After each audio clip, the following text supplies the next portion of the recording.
اعوذ باللہ من الشیطان الرجیم، بسم اللہ الرحمن الرحیم۔ رب اشرح لی صدری ویسر لی امری واحلل عقدۃ من لسانی یفقہوا قولی۔ ریاض الصالحین دوسرا حصہ، احادیث نبی صلی اللہ علیہ وسلم۔ حضرت ابن عمر رضی اللہ تعالیٰ عنہ سے روایت ہے کہ انہوں نے ایک شخص کو کہتے ہوئے سنا، کعبہ کی قسم۔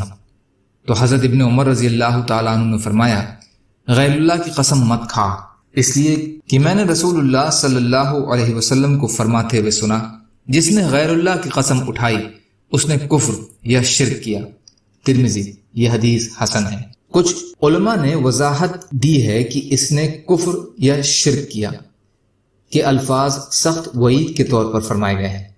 حقیقت میں غیر اللہ کی قسم کفر یا شرک نہیں ہے، جیسے روایت ہے کہ نبی صلی اللہ علیہ وسلم نے فرمایا کہ دکھاوا شرک ہے۔ فائدہ: امام نووی رحمۃ اللہ علیہ نے الریا شرک کو جو حدیث کہا ہے، ان الفاظوں کے ساتھ یہ حدیث مروی نہیں ہے، لیکن نبی صلی اللہ علیہ وسلم نے دکھاوا کی قباحت پر برائی کو جن الفاظوں میں بیان فرمایا ہے، اس سے مطلب یہی نکلتا ہے کہ دکھاوا بھی شرک یعنی شرک خفی ہے۔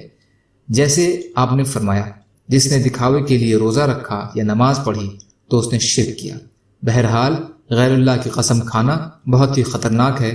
اسے اگرچہ کچھ علماء نے سختی پر محمول کیا ہے، جیسے کہ امام صاحب نے فرمایا، لیکن اگر قسم اٹھانے والے کے دل میں غیر اللہ کی بڑائی ہے اور اسی بڑائی کی وجہ سے وہ غیر اللہ کی قسم کھاتا ہے تو اکثر علماء کے نزدیک اس حدیث کے مطابق وہ شخص کافر اور مشرک قرار پائے گا۔ پھر بھی غیر اللہ کی قسم کھانے سے بچنا ضروری ہے۔ بہت سے جاہل مسلمانوں میں اس طرح کی قسمیں بڑی عام ہیں، تیری یا تیرے سر کی قسم، بچوں کی قسم، فلاں بزرگ کی قسم وغیرہ وغیرہ۔ یہ سب منع ہیں اور یہ سب حرام ہیں۔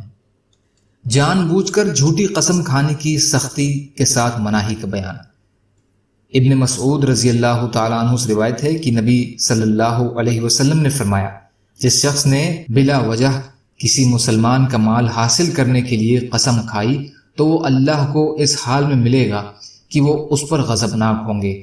راوی نے کہا کہ رسول اللہ صلی اللہ علیہ وسلم نے ہمیں اللہ تعالیٰ کی کتاب سے اس مطلب کی وضاحت کرتے ہوئے یہ آیت پڑھ کر سنائی کہ بے شک وہ لوگ جو اللہ کے عہدوں اور اپنی قسموں کے ذریعے سے تھوڑا سا مال لے لیتے ہیں، ان کا آخرت میں کوئی حصہ نہیں ہوگا، اور نہ قیامت والے دن اللہ ان سے بات کریں گے، نہ ان کی طرف رحمت کی نظر سے دیکھیں گے۔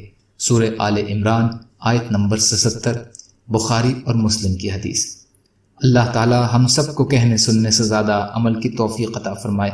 یا اللہ، مظلوم کشمیریوں، فلسطینیوں اور جہاں بھی مسلمان پریشان حال ہیں، آپ ان کی مدد فرمائیے۔ ہم سب کو اپنی استطاعت کے بقدر اپنا حق ادا کرنے والا بنائیے۔ یا اللہ، رحم کا، کرم کا معاملہ فرما دیجیے، سچی توبہ کی توفیق عطا فرما دیجیے۔ سبحان ربک رب العزت عما یصفون وسلام علی المرسلین والحمد للہ رب العالمین برحمتک یا ارحم الراحمین۔ لا الہ الا اللہ محمد رسول اللہ۔ والسلام علیکم۔